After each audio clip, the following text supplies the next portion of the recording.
ഈശോ മിശിഹായ്ക്ക് സ്തുതിയായിരിക്കട്ടെ. ഞാൻ മാണിപ്പറമ്പിലച്ചൻ. ഓഗസ്റ്റ് 24 വിശുദ്ധ ബർത്തലോമിയ സ്ലീഹ. യേശുവിൻ്റെ 12 പേരിൽ ഒരാളാണ് ബർത്തലോമിയോ.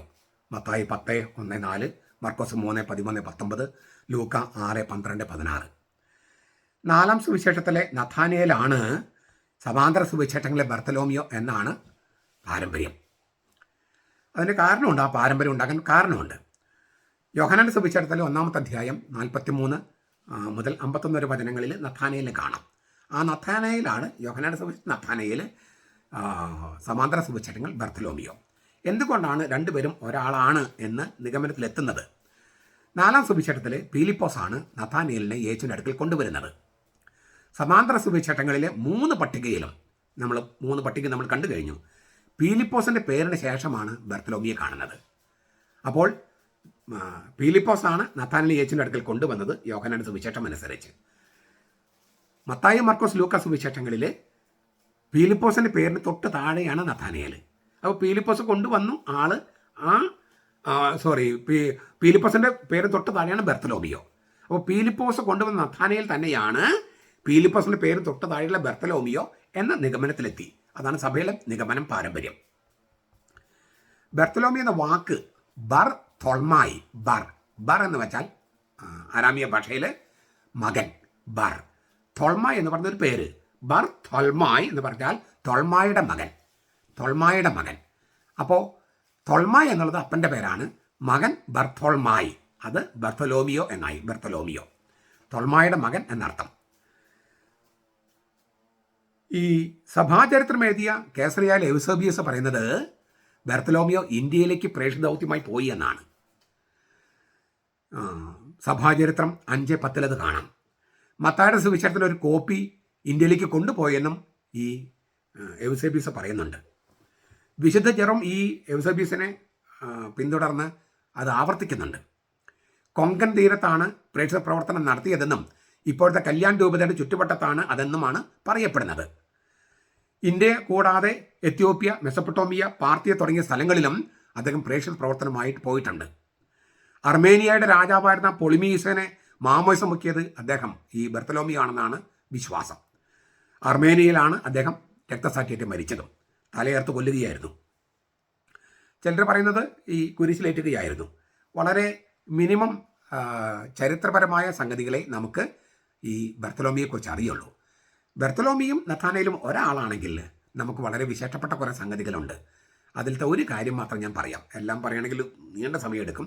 ഒരു കാര്യം മാത്രം. ഈ യോഹന്നാന്റെ സുവിശേഷത്തിൽ 1-ാമത്തെ അധ്യായം 43 മുതൽ 51 വരെ പറഞ്ഞല്ലോ. അവിടെയാണ് നഥാനയേലിൻ്റെ കഥ പറയുന്നത്. നഥാനയേൽ അത്തിമരത്തിൻ്റെ താഴെ എന്ത് ചെയ്യുകയെന്നൊക്കെ നമ്മൾ മുൻപ് വീഡിയോയിൽ പറഞ്ഞിട്ടുണ്ട്. ഞാൻ ഇന്ന് പറയാൻ ആഗ്രഹിക്കുന്നത്, യേശു നഥാനയേൽ സംഭാഷണത്തിൻ്റെ ഏറ്റവും അവസാനത്തിൽ പറയാണ്, നീ എന്നല്ല നിങ്ങൾ. ബഹുവചനത്തിൽ നഥാനയേൽ മാത്രമല്ല, പീലിപ്പോസും പിന്നെ മറ്റുള്ളവരൊക്കെ അറിയാൻ വേണ്ടി പറയുകയാണ്, ഈ നിങ്ങൾ കാണും എന്ത്? മനുഷ്യപുത്രൻ്റെ മേൽ മാലാഖമാർ ഇറങ്ങുകയും കയറുകയും ചെയ്ത് നിങ്ങൾ കാണും. പഴയ നിയമത്തിൽ യാക്കോബ് ഒരു സ്വപ്നം കണ്ടു. സ്വർഗം വരെ മുട്ടുന്നൊരു ഗോവണി, അതുമേൽ മാലാഖമാർ കയറുകയും ഇറങ്ങുകയും ചെയ്യുന്നു. അതുമായിട്ട് ബന്ധപ്പെടുത്തി യേശുക്രിസ്തു പറയുകയാണ്, മനുഷ്യപുത്രൻ്റെ മേൽ. മനുഷ്യപുത്രൻ എന്ന വാക്കിന് ഒരുപാട് അർത്ഥത്തിൽ അത് ഉപയോഗിച്ചിട്ടുണ്ട്. ഗ്രഹിക്കാൻ വലിയ പ്രയാസമുള്ളൊരു വാക്കാണ്. ഏറ്റവും എളുപ്പമായിട്ടുള്ള സംഗതി ഞാൻ പറയാം. മനുഷ്യപുത്രൻ വെച്ചാൽ മനുഷ്യൻ്റെ മകൻ. ഹീബ്രുവിൽ അങ്ങനെയാണ് അർത്ഥം, ഒരു മനുഷ്യൻ, പൂർണ്ണ മനുഷ്യൻ. എന്നാൽ ദാനിയേലിൻ്റെ പുസ്തകത്തിൽ പറയുന്നത് മനുഷ്യപുത്രൻ സ്വർഗത്തിലാണെന്നാണ്. അവനാണ് എല്ലാ അധികാരവും കൊടുത്തത്. അപ്പോൾ ഈ 2 അർത്ഥങ്ങളും നോക്കുകയാണെങ്കിൽ മനുഷ്യനായ ആൾ സ്വർഗത്തിൽ, അതായത് സ്വർഗവും ഭൂമിയും കവിഞ്ഞു കിടക്കുന്ന ഒരു അതുല്യ വ്യക്തി, ദൈവത്വവും മനുഷ്യത്വവും കവിഞ്ഞു കിടക്കുന്ന ഒരേ ഒരാൾ, അതാണ് മനുഷ്യപുത്രൻ എന്ന വാക്കിനർത്ഥം. ദൈവം അവനിലുണ്ട്. അവൻ ദൈവം മനുഷ്യനായ ആളായതിനാൽ എല്ലാ മനുഷ്യരും അവനിലുണ്ട്. യേശുക്രിസ്തുവിൽ എല്ലാ മനുഷ്യരും ദൈവവും സമ്മേളിച്ചിരിക്കുന്നു. സ്വർഗവും ഭൂമിയും അവൻ്റെ മേൽ കവിഞ്ഞു കിടക്കുന്നു. അവൻ്റെ മേൽ മാലാഖമാർ കയറുകയും ഇറങ്ങുകയും ചെയ്യുന്നു. ചുരുക്കത്തിൽ ഭൂമിയിൽ നാട്ടിയിരിക്കുന്നതും സ്വർഗം വരെ എത്തുന്നതുമായ ഗോവണി, യാക്കോബ് കണ്ട ഗോവണി, ആ ഗോവണി മനുഷ്യപുത്രൻ എന്ന യേശുവാണ്. അവൻ്റെ മേൽ സ്വർഗവും ഭൂമിയും കവിഞ്ഞു കിടക്കുന്നു. അവൻ്റെ മേൽ ദൈവവും മനുഷ്യരും മുട്ടിയിരിക്കുന്നു.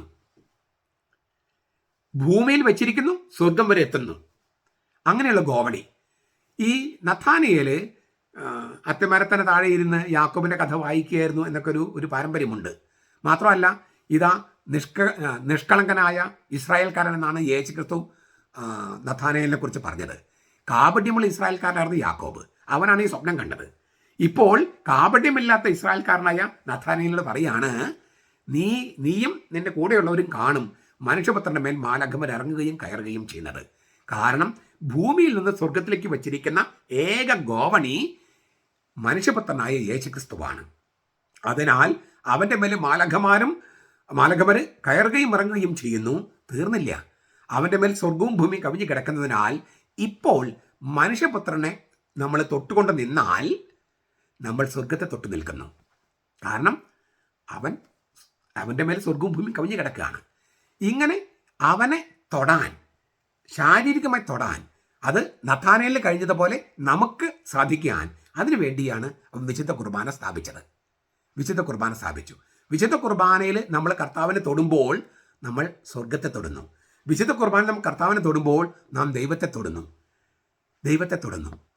ഈ സെറാഫുകളൊന്ന് കൊടിൽ കൊണ്ട് തീക്കട്ടയെടുത്ത് യെശയ്യായുടെ ചുണ്ടത്ത് സ്പർശിച്ചതുപോലെ ഇപ്പോൾ പുരോഹിതൻ ഈ കത്തുന്ന മുൾപ്പടർപ്പിൽ നിന്ന് കർത്താവിനെ എടുത്ത് നമ്മുടെ ചുണ്ടുകൾ സ്പർശിക്കുന്നു.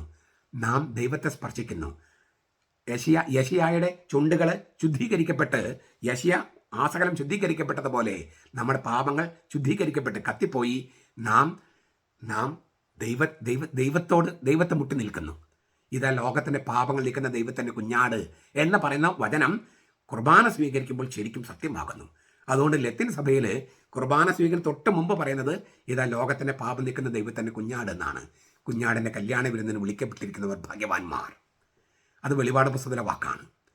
ചുരുക്കത്തിൽ ഈ തിരുവചനങ്ങളെല്ലാം തന്നെ ജീവിക്കുന്ന ഒരു അവസ്ഥയാണ്, ജീവിക്കുന്ന ജീവനുള്ളതായി മാറുന്ന അവസ്ഥയാണ് കൂദാശകൾ. ആ കൂദാശയിലൂടെയാണ് ക്രിസ്തുവിനെ ശാരീരികമായി തൊടാനായിട്ട് നമുക്ക് സാധിക്കുന്നത്.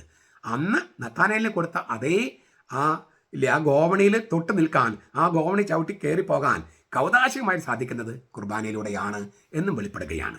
നഥാനയേലിനോട് വെളിപ്പെടുത്തിയ എത്ര വലിയ ഒരു സത്യമാണ് അത്. ബർത്തലോമിയോടാണ്. ബർത്തലോമിയോ എന്ന് പറഞ്ഞാൽ നഥാനയേലിനെ കർത്താവ് വെളിപ്പെടുത്തിയത്. അതിലൂടെ നമുക്കും ആ വെളിപാട് നൽകപ്പെട്ടിരിക്കുന്നു. വെളിപാട് മാത്രമല്ല, ആ ഭാഗ്യം നമുക്ക് നൽകപ്പെട്ടിരിക്കുന്നു. കർത്താവിനെ തൊട്ട് ഈ സ്വർഗത്തിലേക്ക് വച്ചിരിക്കുന്ന ഏക ഗോവണിയായ ആ കർത്താവിനെ തൊട്ട് കർത്താവിന് ഇങ്ങനെ ചവിട്ടുപടിയായി ഉപയോഗിച്ച്, മധ്യസ്ഥനായി ഉപയോഗിച്ച് സ്വർഗത്തിലേക്ക് പോകാനുള്ള ഭാഗ്യവും നമുക്ക് നൽകപ്പെട്ടിരിക്കുന്നു.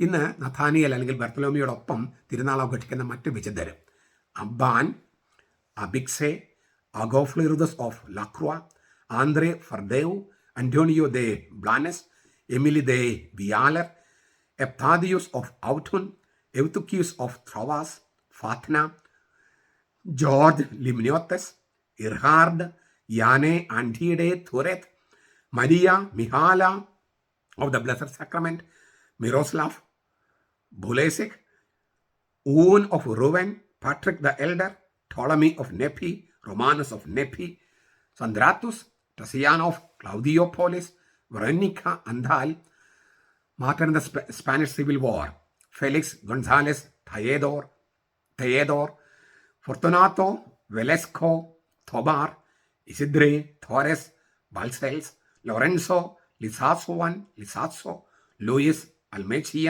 ലസാറോ, റിഗോബെർട്ടോ, അക്വിലിനിയോ ദെ ആൻഡബാറിയോ, martyrs in the world war second, Czeslaw Jozwiak, Edward Kazmierski, Edward Klinik, Franciszek Kesy, Jarogniew Wojciechowski, Maximilian Binkiewicz, കളപ്പോദിയ മരിയ എൻകാർനോസിൻ റോസാഫ്.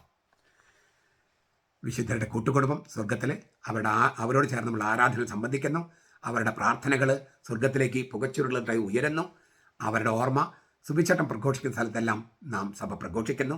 അത് കർത്താവ് പറഞ്ഞതനുസരിച്ചാണ് നമ്മൾ ചെയ്യുന്നത്. വിശുദ്ധരാകുള്ള മോഹം നമുക്കുണ്ടാകട്ടെ. വിശുദ്ധരുടെ മാതൃക സ്വീകരിക്കാം, പ്രാർത്ഥന സ്വീകരിക്കാം, മധ്യസ്ഥം സ്വീകരിക്കാം. കൂട്ടത്തിൽ നമുക്ക് വിശുദ്ധരാകുള്ള മോഹം, ആ മോഹത്തിനനുസരിച്ചുള്ള ജീവിതവും പ്രാർത്ഥനയും ഉണ്ടാകട്ടെ. നമ്മുടെ കർത്താവ് ഈശോ മിശിഹായുടെ കൃപയും പിതാവായ ദൈവത്തിൻ്റെ സ്നേഹവും പരിശുദ്ധാത്മാവിൻ്റെ സഹവാസവും നാം എല്ലാവരോടും കൂടി ഉണ്ടായിരിക്കട്ടെ, ഇപ്പോഴും എപ്പോഴും എന്നേക്കും. ആമേൻ.